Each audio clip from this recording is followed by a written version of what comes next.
तर मित्रांनो, सोशल मीडियावर आपण पाहत असाल की प्रत्येक ठिकाणी मनोज भाऊ पवार काही ना काही मदत या ठिकाणी करत आहे।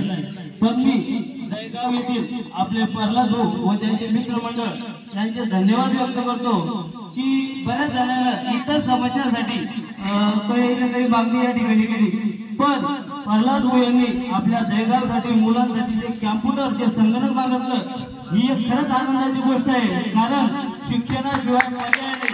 कारण डॉक्टर बाबासाहेब आंबेडकर सांगतात की शिक्षण हे वाघिणीचं दूध आहे आणि जो पीठ तो गुरगुरल्याशिवाय राहणार नाही।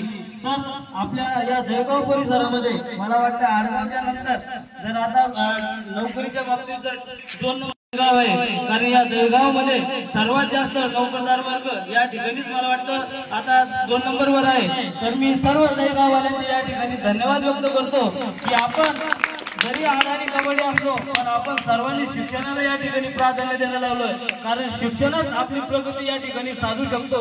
आपण देव धार्मिक होणे हे एक साहजिक आहे, आवश्यक घटक आहे, पण त्याच्यापेक्षा शिक्षणाला प्राधान्य देणं ही सर्वात मोठी गोष्ट आहे। तर आपण सर्वांनी प्रल्हाद भाऊंचे टाळ्या वाजवून या ठिकाणी स्वागत करावे। एवढं बोलून थांबतो। मला या ठिकाणी जळगाव येथील मान्यवरांनी बोलण्याची संधी दिली, त्यानंतर आपल्या उर्मिलाताई 1 घंटा उशिरा का होईना पण आपल्या इथे उपस्थित झाल्या।